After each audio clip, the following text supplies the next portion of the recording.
Mental illness came into my life over 30 years ago and has been present with me every day since then. It caused me to rethink my preconceptions of what mental illness was and how to live with it.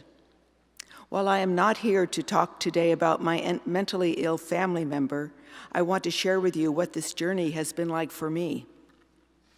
Concerns started slowly, sort of like little ripples in a pool. Small issues and red flags were constant and only grew, despite my best efforts to try to control them and make things right. Over time, these ripples became daily waves. My efforts to direct things and set limits only made everything worse. Eventually, mental illness caused a tsunami. I experienced sleepless nights, stomach upsets, and constant worry.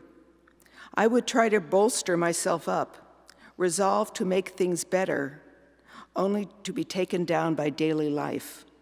My resolve would get me nowhere. Mental illness became bigger than we could handle in our own house.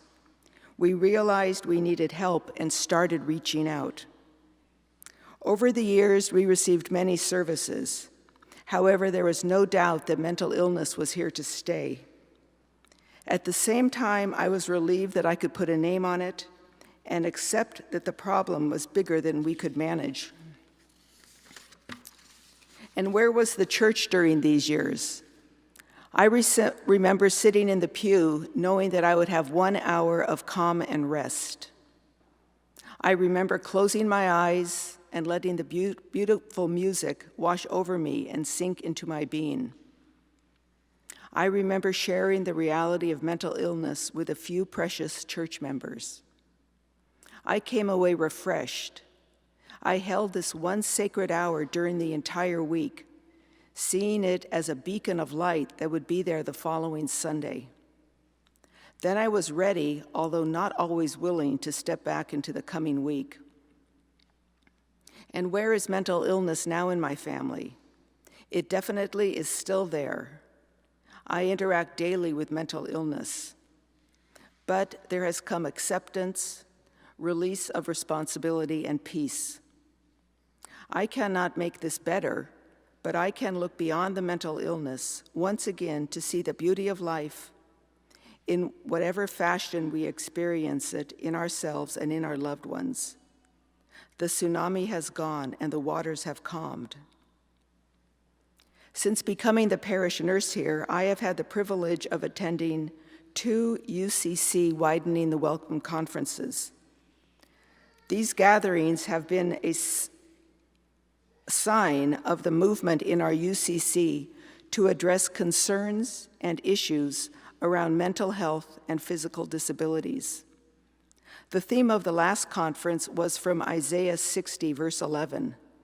Your gates shall always be open day and night. They shall not be shut. We know that there are many doors that have been shut on those who are living with mental illness and mental health concerns of all sorts, including the wide range of autism, developmental delays, Down syndrome, brain injuries, and others. There is stigma around these issues, as we all know. This is a deeply troubling reality in our country.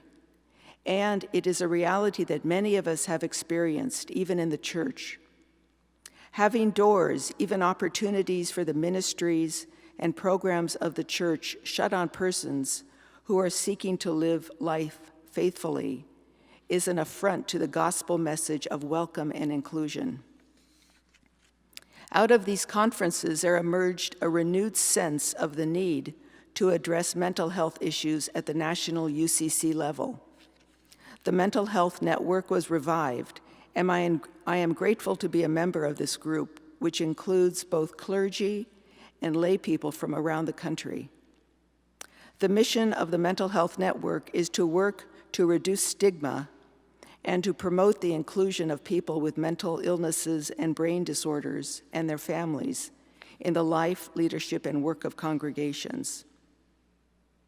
I am now inviting you to come to the first of 3 meetings of our church's first mental health group, to take the beginning steps of bringing mental health into our church's normal life.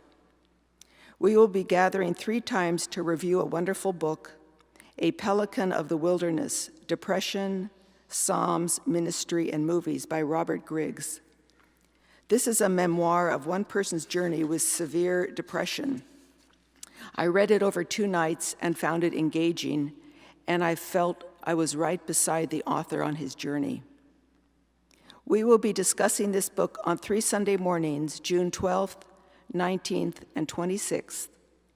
We'll meet in the library from 8:45 to 9:45, just prior to the 10 a.m. summer worship. I have copies of this book to lend you, or you can download it on an electronic device. And who might want to come to this group? I would have liked to come many years ago when mental illness came into my family. You may want to come now if you have personal experience with mental illness, have family members or friends you want to support, or if you want to read an interesting book. You might want to come to join others in taking initial steps at First Church in exploring how we can move forward to support everyone in our community, including those with mental illness. You can read more about the mental health group and this book in the Carillon. If you would like to borrow the book and attend the group, please let me know, or you can contact Rachel Bauman. Even if you haven't read the book or can only attend 1 or 2 gatherings, you are welcome, and I hope to see you there. And now the ushers can come forward to collect our morning offering.